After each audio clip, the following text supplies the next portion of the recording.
여러분, 혹시 알고 계셨습니까? 2025년 화려한 무대 위에서 한때 스포트라이트를 받던 이들이 조용히 세상을 떠났지만 정작 대중은 그 사실조차 외면하거나 알아채지 못했습니다. 결국 그들의 마지막 이야기는 뉴스 한 줄에도 묻히고 관심조차 받지 못한 채 흐려져 버렸습니다.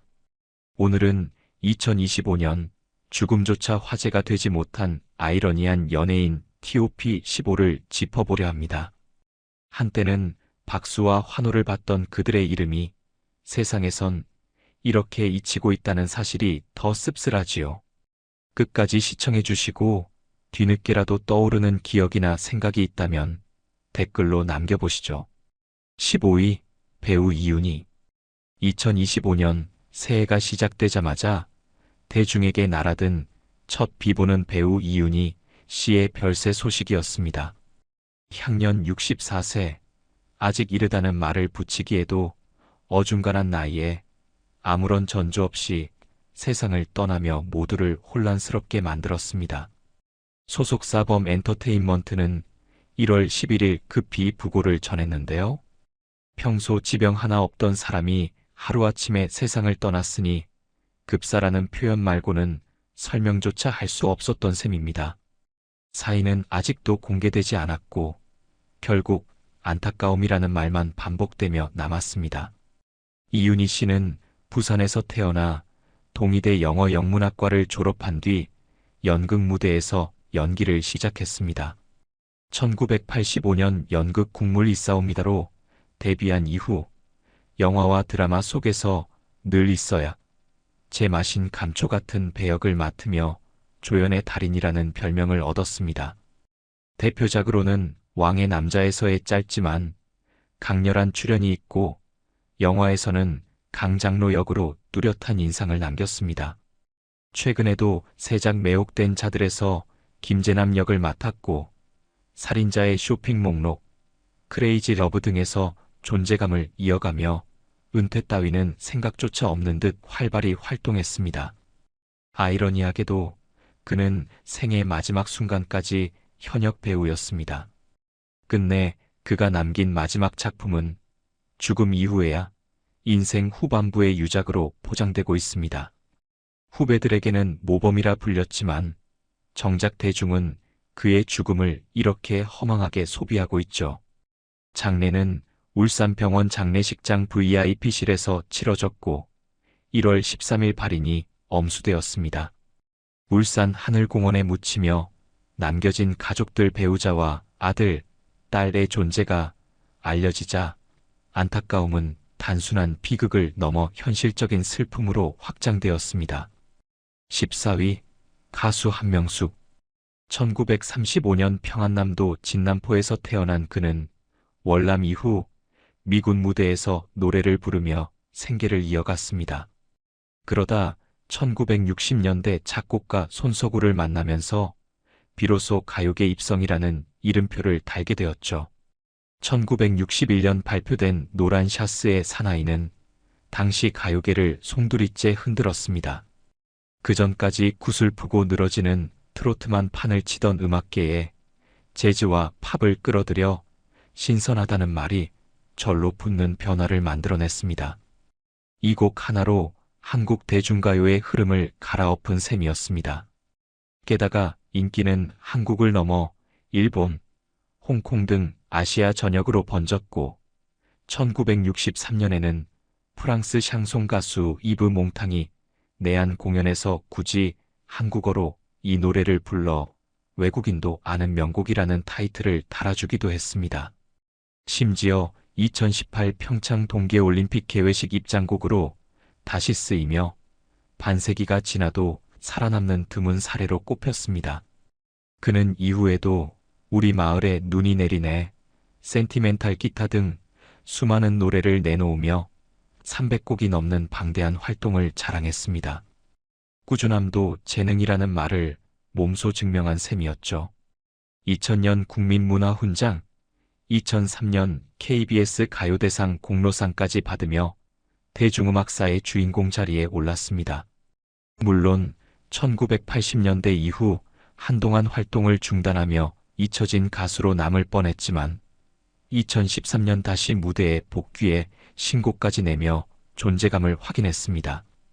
하지만 결국 평생을 무대에 바쳤던 그는 2025년 1월 22일 향년 90세로 세상을 떠났습니다. 이제 더 이상 직접 그의 목소리를 들을 수는 없지만 노란 샤스의 사나이를 비롯한 수많은 노래는 여전히 사람들의 기억 속에서 반복 재생되고 있습니다. 어쩌면 생전보다 사후에 더 자주 회자되는 아이러니한 운명을 맞이한 셈이죠. 13위 배우 겸 성우 장미자. 1941년생인 그는 1962년 연극 꺼지지 않는 아픔으로 데뷔하며 연기자의 길에 들어섰습니다. 이듬해에는 DBS 동화방송 성우 1기로 입사해 마이크 앞에 섰고 이후 KBS 공채 성우 6기로 통합되며 배우와 성우를 오가며 다방면 활동을 이어갔죠. 물론 이 과정에서 그가 남긴 건 화려한 주연작보다는 조용하지만 오래 남는 존재감이었습니다. 장미자 씨의 얼굴을 가장 뚜렷하게 각인시킨 건 다름 아닌 사랑과 전쟁이었습니다. 그곳에서 그는 가차없이 무서운 시어머니 역을 소름 돋게 소화하며 결국 국민 시어머니라는 영광 같으면서도 결코 달갑지만은 않은 별칭을 얻었습니다.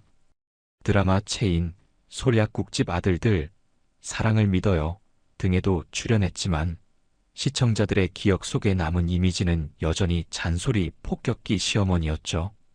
그는 배우로만 머무르지 않았습니다. 남편 박모 씨와 부부 연기 듀오를 자처하며 무대와 방송을 오갔습니다. 심지어 지난해에도 연극 춤추는 은빛 초상화 무대에 부부가 함께 올라 아직 안 쉬는구나라는 반가움과 동시에 언제까지 할 셈이지? 라는 놀라움을 동시에 안겼습니다. 그러나 2025년 1월 향년 84세로 생을 마감했습니다. 사인은 지병이라 밝혀졌지만 끝내 정확한 병명은 공개되지 않았습니다. 팬들과 동료들은 그의 부고를 접하며 아쉬움을 토로했으나 정작 대중은 국민 시어머니가 떠났다는 짧은 기사 제목만 소비하며 끝냈습니다. 평생 무대와 드라마, 더빙 현장을 오가며 대중문화에 기여한 인물이었지만 아이러니하게도 이제 대중의 기억 속에 남은 건 날카로운 눈빛과 싸늘한 시어머니 캐릭터뿐입니다. 결국 배우 장미자의 삶은 본인이 원했든 원치 않았든 국민 시어머니라는 꼬리표로 마무리되고 말았습니다. 12위 배우 이주실. 2025년 2월 배우 이주실 씨가 위암 투병 끝에 81세의 나이로 생을 마감했습니다.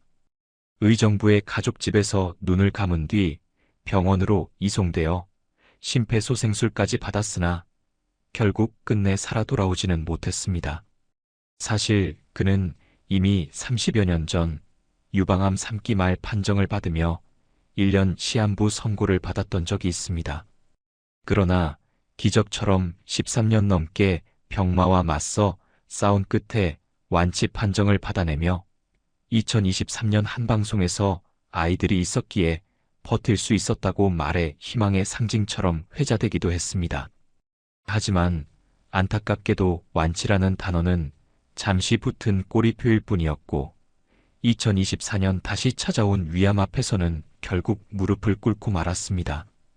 그의 연기 인생은 1964년 연극 무대에서 시작되었습니다. 드라마 경이로운 소문 시리즈, 현재는 아름다워, 미녀와 순정남 등 다양한 작품에 출연했지만 대중의 기억 속에 강하게 남은 건 넷플릭스 화제작 오징어 게임 시즌2에서 배우 위아준이 맡은 황준호의 어머니 역이었습니다. 아이러니하게도 긴 세월 무대에서 갈고 닦은 연기보다 세계가 주목한 건 단 몇 장면의 엄마 역할이었죠. 영화에서도 발자취를 남겼습니다. 아름다운 청년 전태일 님은 먼 곳에 해운대 같은 작품에 출연했고 천만 관객을 동원한 용의자에서는 공유의 어머니로 등장해 관객들의 눈물을 자극했습니다. 그러나 수많은 배역에도 불구하고 그녀의 필모그래피는 대체로 누군가의 엄마라는 굴레에서 벗어나지 못했습니다. 2023년 들꽃 영화상 여우조연상을 수상하며 연기력을 재조명받았지만 그것 역시 노년에 뒤늦게 빛난 연기자라는 씁쓸한 수식어가 따라붙었습니다. 빈소는 신촌 세브란스 병원 장례식장에 마련되었고 파리는 2월 5일에 치러졌습니다. 평생 무대와 스크린을 오가며 성실히 연기했지만 결국 대중의 기억 속에서 그는 끝내 엄마 배우라는 이미지로만 남게 되었습니다. 연기에 대한 열정으로 생을 채웠음에도 마지막 순간까지 아이러니가 따라다닌 배우였습니다. 11위 가수 송대관. 2025년 2월 7일 송대관 씨는 서울대병원 응급실로 급히 이송됐지만 끝내 심장마비를 이겨내지 못하고 78세의 나이로 세상을 떠났습니다.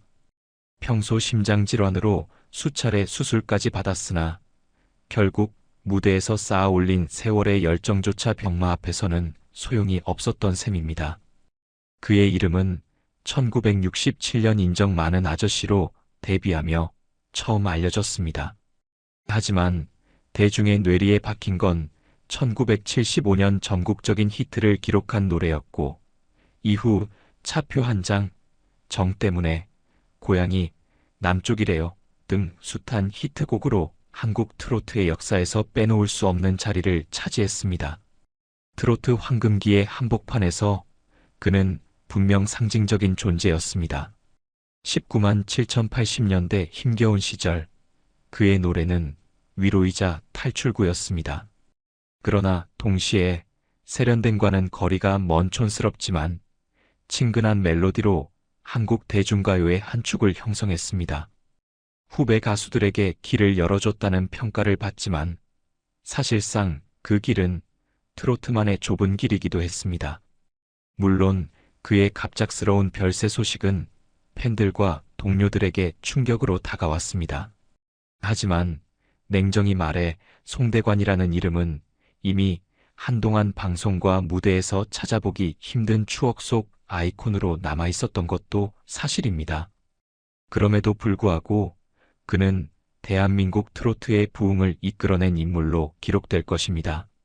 무대 위에서 보여주던 카리스마와 특유의 따뜻한 음성은 더 이상 새로운 세대가 찾아듣지 않더라도 여전히 옛세대의 기억 속에서는 오래 남을 테니까요. 10위 배우 겸 성우 최병학. 2025년 2월 8일 최병학 씨가 급성 심근경색으로 세상을 떠났습니다. 향년 85세. 오랜 세월 방송가를 지켜온 목소리였던 만큼 그의 부고는 성우계의 한 시대가 막을 내렸다는 수식어와 함께 전해졌습니다.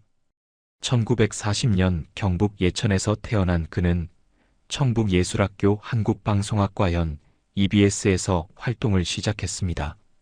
1965년 MBC 성우극회 2기로 데뷔하며 본격적인 성우 인생을 열었고 마징가지, 울트라, 탐험대 같은 애니메이션과 하버드 대학의 공부레들에서 교수 역을 맡아 당시 시청자들에게 익숙한 목소리를 심어주었습니다. 라디오 드라마 전설 따라 삼천리의 해설자 역시 그의 목소리였으니 7080년대 한국인의 귀에는 이미 낯익은 존재였던 셈입니다. 그의 목소리는 단순히 연기가 아니라 교과서라 불릴 만큼 정확했습니다. 1992년 한국방송대상 남자 성우상을 수상하며 성우계의 상징적인 인물로 자리 잡은 것도 당연한 수순이었죠. 그러나 그는 성우라는 영역에 머물지 않았습니다. 드라마 사랑과 야망, 사랑과 전쟁 등에서 배우로 활약하며 얼굴까지 드러냈습니다. 목소리와 연기를 동시에 잡겠다는 욕심은 결과적으로 후배들에게는 도전의 본보기가 되었지만 대중에게는 저 목소리 낯익다 정도로 소비되는데 그쳤습니다. 또한 그는 대학과 방송 아카데미에서 강단에 서며 교육자로도 활동했습니다. 길, 방송 화술, 화술 오디세이 같은 저서를 남겨 방송 언어 발전에 기여했다고 평가받지만 현실은 여전히 발음 부정확한 방송인들이 판치는 시대가 되었으니 그의 공이 과연 얼마나 이어졌는지는 의문입니다. 빈소는 서울성 모병원 장례식장에 마련되었고 파리는 2월 11일 진행되었습니다. 그의 부고에 많은 성우와 배우 동료 제자들이 눈물을 보였지만 정작 대중은 그 목소리 어디서 들어봤더라? 라는 어렴풋한 기억 속에서만 그를 떠올렸습니다. 결국 한 시대를 지킨 목소리조차 죽고 나서야 잊힌 이름으로 소비되고 있는 셈입니다. 9위 배우 김세론 2025년 2월 16일 서울 성동구 자택에서 김세론 씨가 숨진 채 발견되었습니다. 겨우 25세. 경찰은 범죄 혐의는 없다고 밝혔지만 정작 구체적인 사망 원인에 대해서는 끝내 말을 아꼈습니다. 결국 남겨진 건 애매한 보도와 끝없는 추측뿐이었죠. 사실 김세론 씨의 삶은 이미 2022년 음주운전 사건 이후 급격히 기울었습니다. 대중의 손가락질은 멈추지 않았고 온라인에서는 괴롭힘이 일상처럼 이어졌습니다. 누군가는 자업자득이라 말했지만 그 집요한 조리돌림이 어디까지 정당했는지에 대해서는 고개가 갸웃거려집니다. 그녀는 어린 시절부터 천재아역이라 불리며 촉망받았습니다. 2009년 영화로 데뷔해 이듬해 원빈 주연작에서 소미 역으로 전국적 사랑을 받았고 이후 여러 작품에서 연기력을 인정받으며 충무로의 기대주로 떠올랐습니다. 드라마 하이스쿨 러브온 등에서 활약하며 스펙트럼을 넓혀가던 그녀는 분명 한국 영화계가 오래 키워야 할 배우였습니다. 그러나 한 번의 잘못된 선택 이후 그녀의 인생은 너무도 빠르게 무너졌습니다. 스포트라이트는 차갑게 꺼졌고 여론은 그녀에게 단 한 번의 기회조차 허락하지 않았습니다. 그럼에도 불구하고 동료들과 일부 팬들은 어린 나이에도 성숙한 연기를 보여준 배우였다라며 안타까움을 드러냈습니다. 하지만 그 목소리는 이제 무덤 앞에서야 들려오는 늦은 위로일 뿐입니다. 김세론 씨의 사망은 한국뿐 아니라 해외 언론에도 전해졌습니다. 뉴욕타임스는 그녀의 죽음을 다루면서 온라인 괴롭힘 속에 세상을 떠난 설리와 구하라를 다시 소환했습니다. 결국 이 사건은 또다시 같은 질문을 남겼습니다. 우리는 과연 스타들의 추락을 끝없이 조롱하다가 그들이 사라지고 나서야 뒤늦게 애도하는 사회인가? 8위 배우 강명주 2025년 2월 27일 배우 강명주 씨가 암 투병 끝에 세상을 떠났습니다. 아직 젊은 나이에 맞이한 비극적인 결말이었습니다. 강명주 씨는 대중에게는 다소 낯설 수 있지만 연극계에서는 오랜 시간 묵묵히 활동해온 진짜 배우였습니다. 1992년 극단 실험극장에서 쿤이 나라로 데뷔한 뒤 애독길만, 해리스 비바시아스, 20세기 블루스 비베아 등 다수의 작품을 통해 입지를 굳혔습니다. 그러나 안타깝게도 정작 그 이름은 연극 무대를 벗어나 대중에게 크게 알려지지 못했습니다. 연기에 대한 그의 집착은 병마 앞에서도 꺼지지 않았습니다. 마지막 순간까지 무대에 서며 관객 앞에서 연기를 이어갔습니다. 하지만 아이러니하게도 이렇게까지 연기에 몸을 던졌던 배우의 삶과 죽음을 기억하는 이들은 얼마나 될까요? 대중에게 얼굴을 알린 계기는 드라마 이상한 변호사 우영우였습니다. 짧은 판사 역이었지만 특유의 존재감으로 강렬한 인상을 남겼습니다. 또한 그가 세상을 떠난 직후 공개된 넷플릭스 시리즈 폭삭소가 수다카에서는 주인공 금명아유분과 대립하는 영범의 어머니 부용역을 맡아 몇 장면에 불과했음에도 묵직한 카리스마를 보여주었습니다.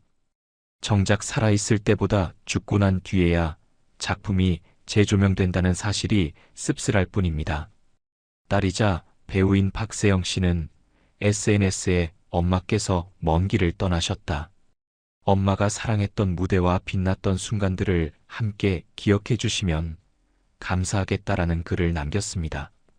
배우 남명 역시 너무 젊은 나이에 떠난 게 안타깝다. 무대 위에서 가장 빛나던 배우였다고 회상했습니다. 하지만 대중의 반응은 그저 짧은 기사 몇 줄과 SNS의 애도 댓글 정도에 그치고 말았습니다. 결국 강명주 씨의 삶은 마지막까지 무대 위 배우로 남았지만 대중문화라는 거대한 시장에서는 여전히 주변부에 머물렀습니다. 진정한 배우가 세상을 떠나도 화제성 없는 죽음은 이처럼 금세 잊히고 마는 게 우리 사회의 냉혹한 현실입니다. 7위 가수 홍신복.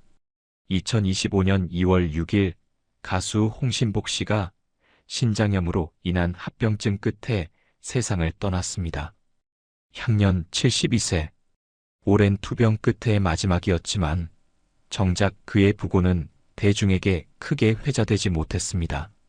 1958년 대구에서 태어난 그는 1977년 권성의 전황과 함께 혼성그룹 새샘트리오를 결성하며 음악계에 등장했습니다. 이듬해 발표한 나성의 가면은 전국적인 히트를 기록하며 새샘트리오를 당대 청춘의 아이콘으로 만들었습니다. 당시 젊은이들은 그들의 노래에 열광했지만 시간이 지나자 그 열기는 흔적조차 찾기 어려울 만큼 빠르게 식어갔습니다. 1979년에는 두 번째 앨범에서 오, 하얀 날개 등을 히트시켰으나 홍신복 씨는 곧 팀을 떠나 또 다른 길을 선택했습니다. 1980년에는 김영수, 하명미와 무지개 트리오를 결성해 사랑의 길목으로 TBC 세계 가요제에서 입상했지만 이 역시 대중의 기억 속에 오래 남지는 못했습니다. 그는 이후 작곡가로 변신해 김수희의 고독한 연인, 이래도 되는 건가요? 등을 만들며 싱어송라이터로서 존재감을 드러냈습니다. 노래, 연주, 작곡까지 소화하는 다재다능함을 갖췄지만 정작 그의 이름은 대중 앞에 크게 각인되지 못한 채 알 사람만 아는 음악인으로 남았습니다. 더 안타까운 건 그는 무려 30년 가까이 신장질환으로 투석 치료를 받으면서도 음악을 포기하지 않았다는 사실입니다. 2022년에는 유튜브 채널을 개설해 직접 노래 영상을 올리며 팬들과 소통했지만 화제성 없는 채널은 결국 소수의 팬들만 찾는 공간으로 머물렀습니다. 열정은 분명 대단했으나 그 열정이 세상에 제대로 닿지는 못했습니다. 홍신복 씨는 8남매 중 막내로 태어나 아리랑 싱어즈 홍신윤, 그룹 코리아나의 홍화자 등 음악인들과 함께 성장했습니다. 음악이 흐르는 집안에서 태어났다는 점에서 그는 분명 천부적인 음악가였지만 그 재능이 한국 대중음악사의 한가운데 자리 잡기엔 부족했습니다. 결국 그의 이름은 찰나의 히트와 짧은 전성기 속에서만 반짝였을 뿐 지금은 기사 제목으로나 겨우 불리는 현실이 씁쓸합니다. 6위 영화감독 박희곤. 2025년 4월 30일 영화감독 박희곤 씨가 향년 56세로 세상을 떠났습니다. 사인은 지병으로 알려졌으며 이미 2020년대 말 심정지로 쓰러진 뒤 오랫동안 의식 없이 투병 생활을 이어왔다는 사실이 뒤늦게 전해졌습니다. 박 감독은 경원대학교 영어영문학과를 졸업한 뒤 2009년 엄정화와 김래원이 주연한 영화 인사동 스캔들로 화려하게 데뷔했습니다. 그러나 화려하다는 수식어와 달리 영화 자체는 상업적 성과보다 논란에 더 많이 휘말렸습니다. 이후 2011년 퍼펙트 게임을 통해 두 전설적인 투수, 최동원과 선동열의 이야기를 스크린에 옮기며 재조명받았고 적어도 이 작품만큼은 평단과 대중 양쪽의 시선을 동시에 잡아냈습니다.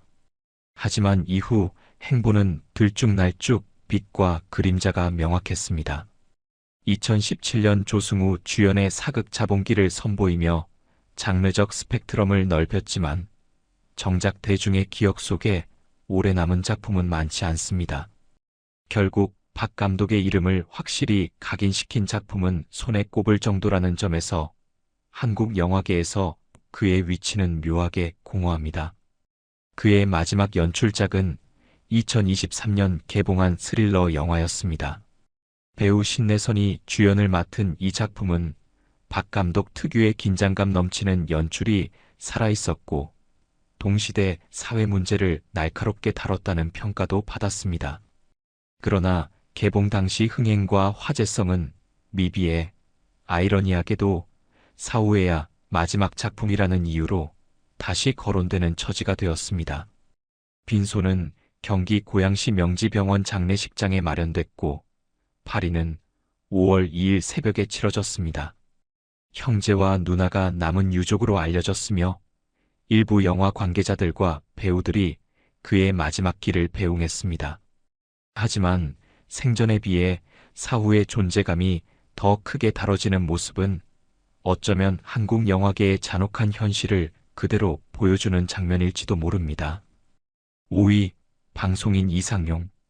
2025년 2월 9일 방송인 이상용 씨가 급성 심정지로 세상을 떠났습니다. 향년 77세. 한 세대를 풍미했던 뽀빠이 아저씨의 마지막은 허무하게도 감기 진료를 보고 돌아오는 길에 쓰러진 뒤 악천후 탓에 늦어진 구급차 때문이라는 다소 씁쓸한 사연으로 마무리되었습니다.